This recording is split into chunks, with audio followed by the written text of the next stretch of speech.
یہ جو آنسو ہیں، چاہے وہ بچے کے ہوں، چاہے وہ بزرگ کے ہوں، چاہے جوان کے ہوں، چاہے خاتون کے ہوں، وہ سب خدا کی بارگاہ میں ایک جیسے ہیں۔ ہو سکتا ہے جو بات کہی جائے وہ کسی کو سمجھ کم آئے، کسی کو سمجھ زیادہ آئے، لیکن گریہ اس کی بارگاہ میں اپنا میزان الگ رکھتا ہے۔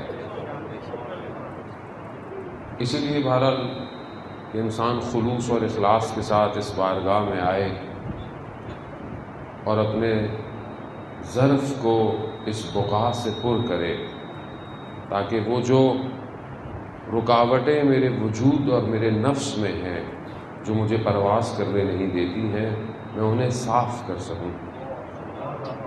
تو یہی آنکھ کہ جو سید الشہداء پر گریہ کرتی ہے، یہ خود آنکھ خود اپنے آپ سے باتیں کرے کہ جو آنکھ حسین کے لیے روئے وہ آنکھ گناہ نہ کرے۔ خود آنکھ اپنے آپ سے بات کرے، اپنے وجود سے بات کرے۔ خود یہی تو اہل ذکر کی کیفیتیں ہیں نا، کہ جو قیامت والے دن اسے دکھایا جائے، کیا دکھایا جائے گا؟ اعضاء کو کیا دکھایا ہے؟ ہر اعضاء بدن کا خود بات کرے گا۔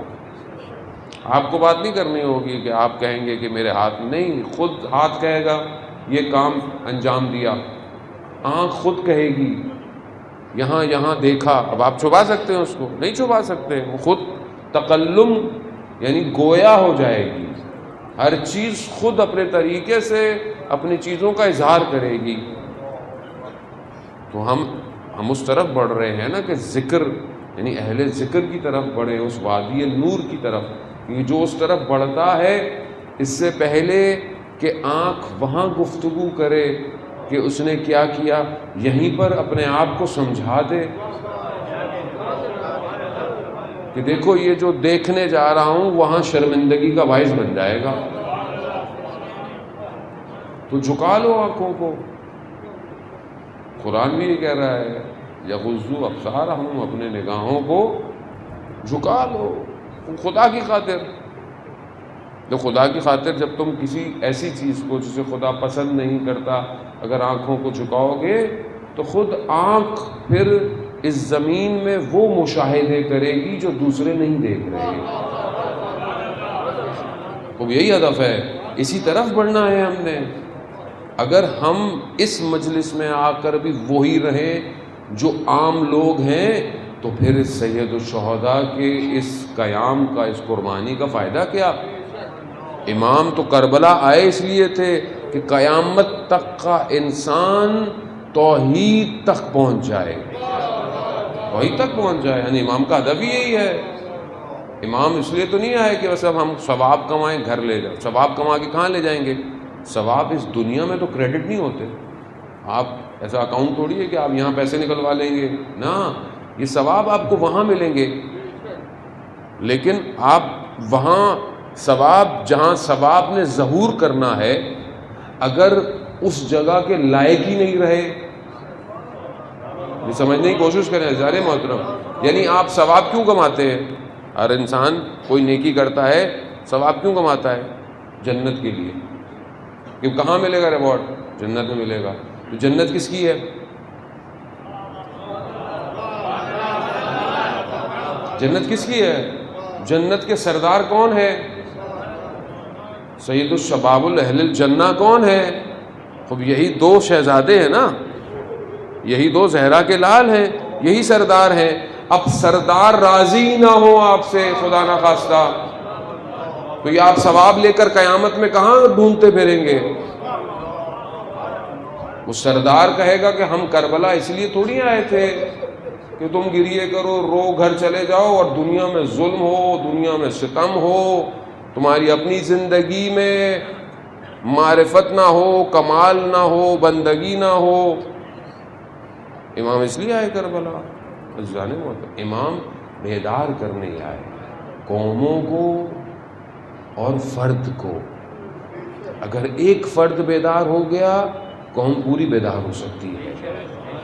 اگر ایک فرد ظلم کے مقابلے میں ڈٹ گیا، پوری قوم ڈٹ سکتی ہے، کیونکہ جب آپ اس عالم مادہ سے پرواز کریں گے تو پھر خوف خطر ختم ہو جاتا ہے۔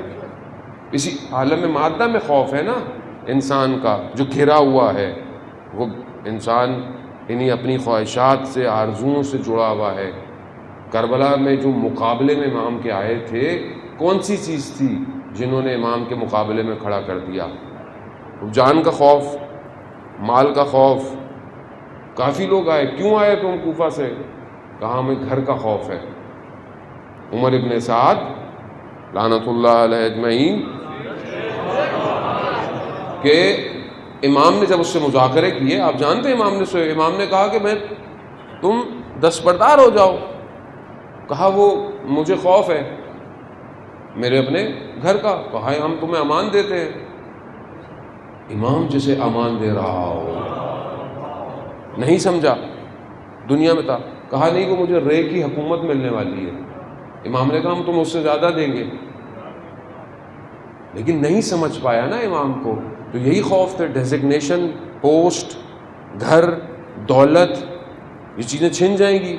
خوب اگر یہ چھن جائیں گی تو امام کے مقابلے میں آ جاتا ہے آدمی۔ یعنی خطرناک بات ہے یہ انسان کی زندگی میں۔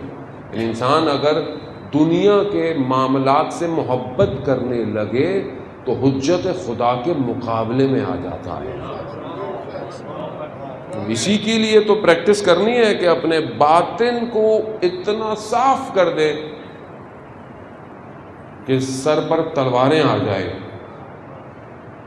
اور بدنوں کے ٹکڑے ہو جائیں۔ تو وہ بدن کیا کہیں؟ شب عاشورہ کیا کہا کہ 70 دفعہ مارا جائے، 70 دفعہ زندہ کیا جائے۔ ہم آپ کو نہیں چھوڑیں گے امام سے، کو مار لیں آپ۔ اس کی وجہ کیا ہے؟ اس کی وجہ یہ کہ دنیا سے تعلق ٹوٹ چکا ہے اور امام سے جڑا ہوا ہے۔ وہ ہمیں اپنے آپ کو بھی اسی طرف بڑھانا ہے، کیونکہ جو آخری ہادی ہے خدا کی طرف سے اور جو آخری فرزند ہے وہ ہمارے درمیان میں موجود ہے، اور وہ اسی لیے نہیں آ پا رہا کہ ہمیں اپنی چیزوں سے محبت ہوئی ہے، ہم چھوڑ نہیں پا رہے، ہم اپنی خواہشات، اپنی آرزوؤں کو ترک نہیں کر پا رہے۔ کہنا آسان ہے، کرنا سخت ہے۔